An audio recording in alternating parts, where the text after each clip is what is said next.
I happened by chance on the little town called Figline Valdarno and entered a hotel a very distinguished older man had pointed out to me. The hotel was in an ancient 14th century villa surrounded by high walls, which led to an imposing watchtower with a wood staircase which connected 3 wood floors.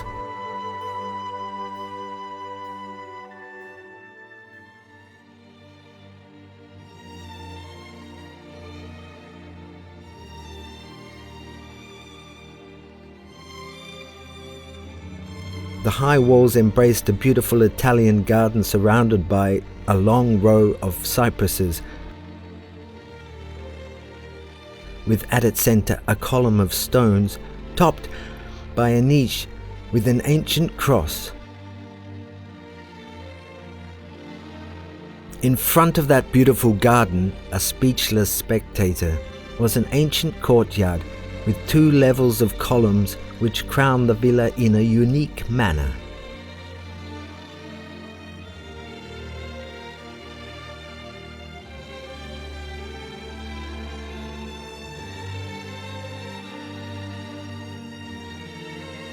While I was visiting that garden in silence, prey to a strange power of suggestion, I was joined by a young woman moving slowly and of striking beauty, who told me my room was ready.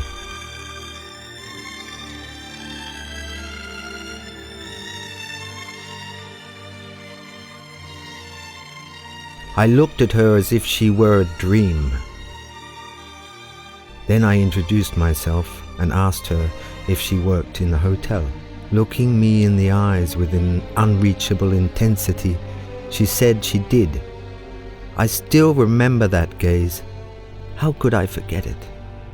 An unusual, melancholic, cutting, sensual and fragile gaze which was bitter yet full of tenderness.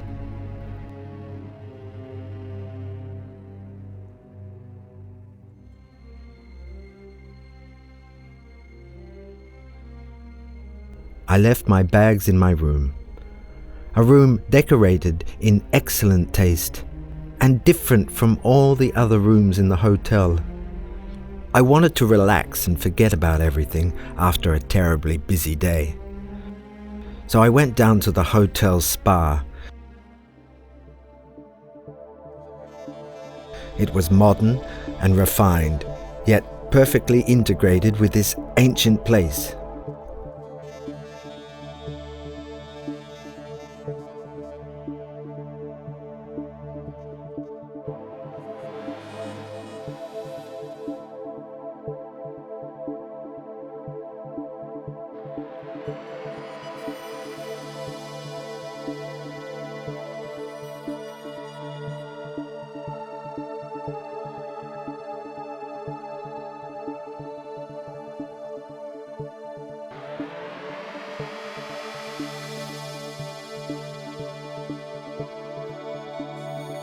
There was a large hydro-massage pool with walls covered in strong suggestive colours,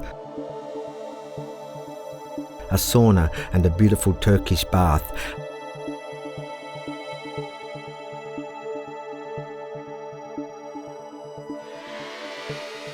As well as a covered pool decorated with a beautiful Maiolica painting. But I couldn't relax completely. I was haunted by the thought of that woman's mysterious gaze and the vision of her slow movements, which reminded me of a diva from the era of silent films.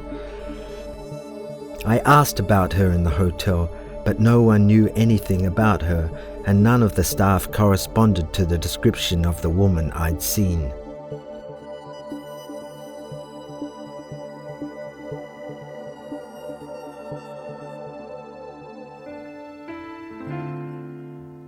I discreetly reached the hotel restaurant, which an old client, whom I'd met at the thermal baths, had recommended. The restaurant was in the villa's old armour room, decorated with antique furniture and paintings under a coffered ceiling Even the chairs were unique, large armchairs in antique wood with the noble Serristori coat of arms engraved on the backs. I felt very much at ease in that restaurant, as if I'd been born there, thanks to its warm light which seemed to emanate from a distant past, and the friendliness of the waiters who gave one the impression of being a guest in their home.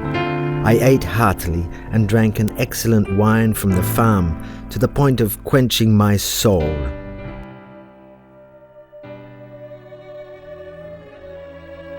The next day I asked to visit the noble wing of the villa, which had been turned into a museum. As soon as I entered behind my guide, into those rooms full of unique furniture and invaluable paintings, I was hit by the same sensation I had had while talking to that woman in the garden. I slowly walked around those ancient rooms,